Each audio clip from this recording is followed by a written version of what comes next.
सफलता के साथ लाभ प्राप्ति, परिश्रम की रखो इच्छा शक्ति। जीवन के हर एक कदम पर कुछ नया सीखने को मिलता है। उन कदमों से हम जीवन को समृद्ध कर सकते हैं। कभी कभी अत्यंत कठिन लगता है, लेकिन आत्मविश्वास के बल पर हम हर समस्या के समाधान को प्राप्त कर सकते हैं। इस बात को धनु राशि के जातकों ने मुख्य रूप से ध्यान में लेना चाहिए। एक लक्ष्य निर्धारित करने के बाद उस अनुसार क्रमण करने वाले लोगों के राशि के रूप में धनु राशि की पहचान है। हर चीज़ से नया क्या सीखने को मिलेगा, वह आत्मसात करना और आत्मविश्वास से आगे बढ़ते रहना, ये आपका स्थायी भाव है। नमस्कार, मैं एस्ट्रो गुरुमा डॉक्टर ज्योति जोशी आप सभी ज्योतिष प्रेमियों का हार्दिक स्वागत करती हूँ। हम मई 2024 महीने के राशि भविष्य को समझ रहे हैं। उसमें आज हम धनु राशि के जातकों के लिए ये महीना कैसा रहेगा, इस पर विस्तार से वार्तालाप करेंगे। विभिन्न दृष्टिकोण से इस महीने के ग्रह स्थिति का हम शास्त्रोक्त विश्लेषण करने वाले हैं। साथ ही वीडियो के अंत में मैं आपको इस महीने करने वाला विशेष उपाय भी बताने वाली हूँ, इसीलिए वीडियो को अंत तक देखना न भूलें। एक और महत्वपूर्ण बात है, हम विभिन्न दृष्टियों से ये महीना आपके लिए कैसा रहेगा यह सदैव बड़े विस्तार से बताते हैं। उस अनुसार इस महीने आपका अनुभव क्या रहा, ये आप हमें कमेंट द्वारा हम तक पहुंचा सकते हैं, ताकि हमारे इस मार्गदर्शन का आपको लाभ हो रहा है ये बात हम तक पहुंच सके।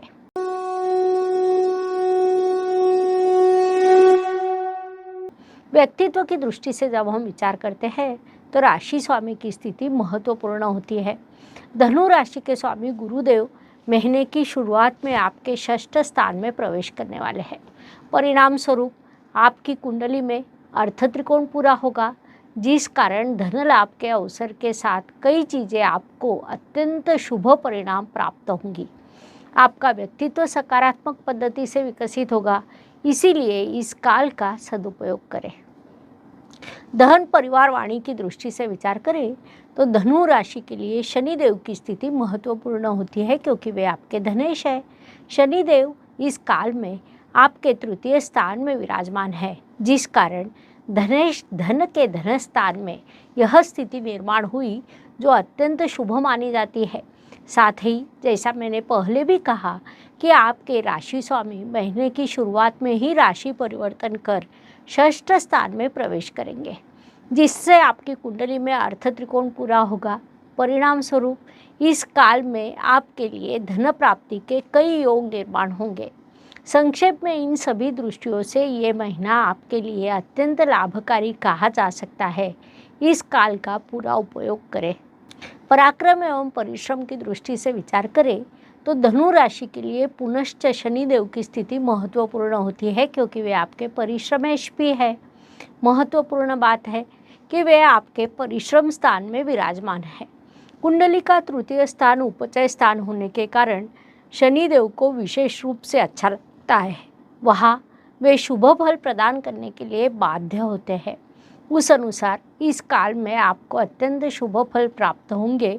आपके परिश्रम की दिशा उचित रहेगी, इसलिए इस काल का पूरा लाभ उठाइए।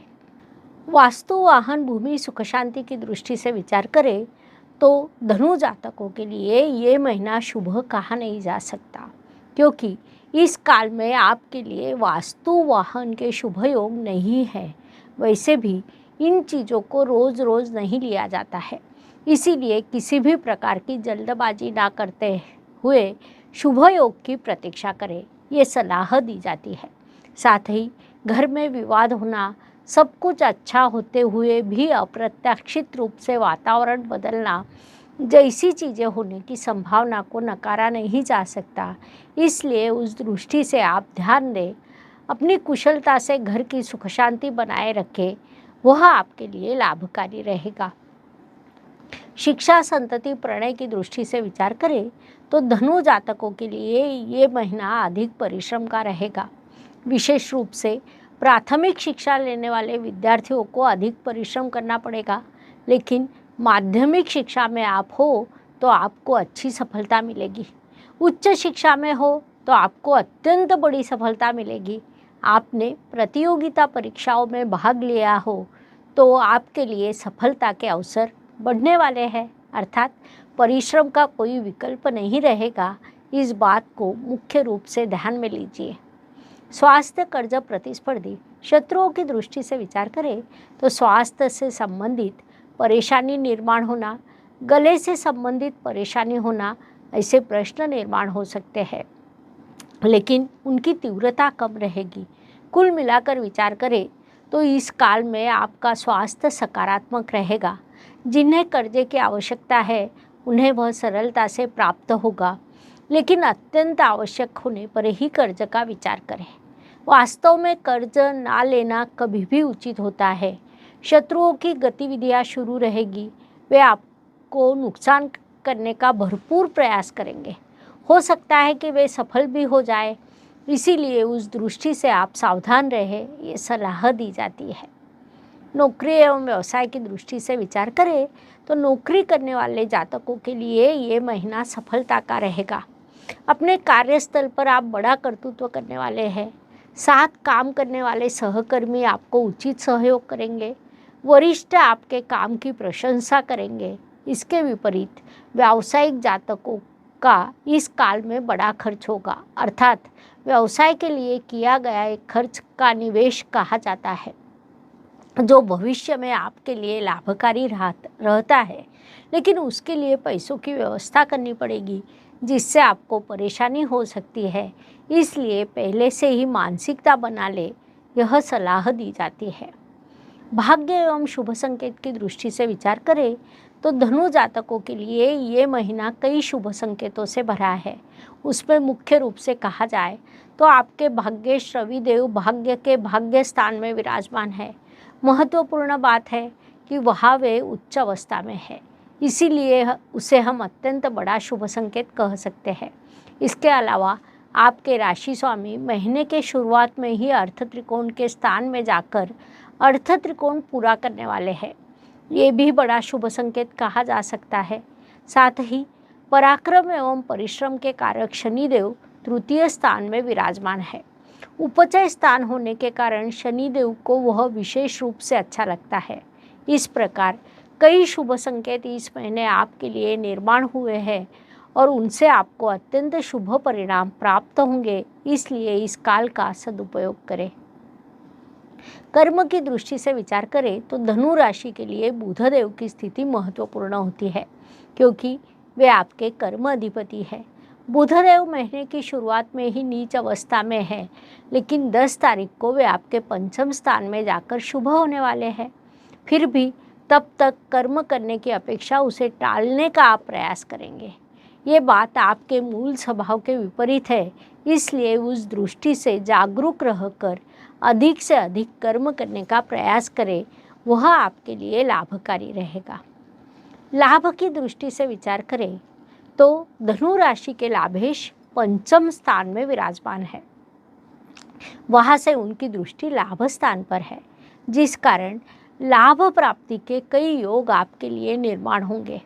वास्तव में सुयोग्य लाभ ऐसा इस महीने की विशेषता हम कह सकते हैं, इसलिए इस काल का पूरा उपयोग करें ताकि अधिक से अधिक लाभ आपको प्राप्त हो सके। व्यय एवं परदेश गमन की दृष्टि से विचार करें तो धनु जातकों के लिए इस महीने खर्च के कई योग निर्माण होने वाले हैं। आप घर के नवीनीकरण के लिए, यात्रा के लिए, वाहन पर खर्च कर सकते हैं। कुछ जातक प्लॉट में या कुछ जातक शेयर मार्केट में निवेश कर सकते हैं। संक्षेप में आपके लिए विभिन्न प्रकार के खर्च के योग निर्माण होने वाले हैं, इसलिए वैसी मानसिकता बना ले, आगे बढ़े। जीवन सुख दुख और उतार चढ़ाव से भरा होता है। कोई भी व्यक्ति संपूर्ण सुखी या संपूर्ण दुखी हो नहीं सकता। उस अनुसार हर दिन सभी के लिए समान हो नहीं सकता। महीने के कुछ दिन सुख, समाधान, सफलता लेकर आते हैं तो कुछ दिन संघर्ष, कठिनाइयाँ और तनाव से भरे हैं। इस दृष्टि से धनु जातकों के लिए 8, 17, 27 ये दिन सुखदायक तथा शुभ रहेंगे। साथ ही 6, 15, 25 ये दिन अशुभ एवं तनावपूर्ण रहेंगे। इन दिनों में आप कठिनाइयों, बाधाओं और समस्याओं का अनुभव करेंगे। तो मानसिकता बना ले, आगे बढ़े। उपायों की दृष्टि से विचार करें तो ज्योतिष में अत्यंत छोटे छोटे लेकिन बड़े परिणाम करने वाले उपाय बताए गए हैं। अशुभ चीज़ों की अशुभता कम करने का, शुभ चीज़ों की शुभता बढ़ाने का उनमें सामर्थ्य होता है। उस अनुसार मई महीने के उपायों का विचार करें तो धनु राशि के लिए उपाय सूचित किया जाता है कि आप गरीबों को अन्नदान करें, उन्हें सात्विक भोजन खिलाएं। कुंडली के गुरु ग्रह को प्रबल करने के लिए यह उपाय लाभकारी माना जाता है। यह उपाय आपने अवश्य करना चाहिए, इसके शुभ परिणाम प्राप्त होंगे। इस प्रकार मेष से लेकर मीन तक हर राशि के लिए मई 2024 कैसा रहेगा, ये समझने के लिए हमने 12 वीडियो आपके इस चैनल पर अपलोड किए हैं। लाइक, शेयर, सब्सक्राइब करें। पुनश्च अवश्य मिलेंगे। कमेंट सेक्शन में जय ज्योतिष लिखें। धन्यवाद। शुभम भवतु। जय ज्योतिष।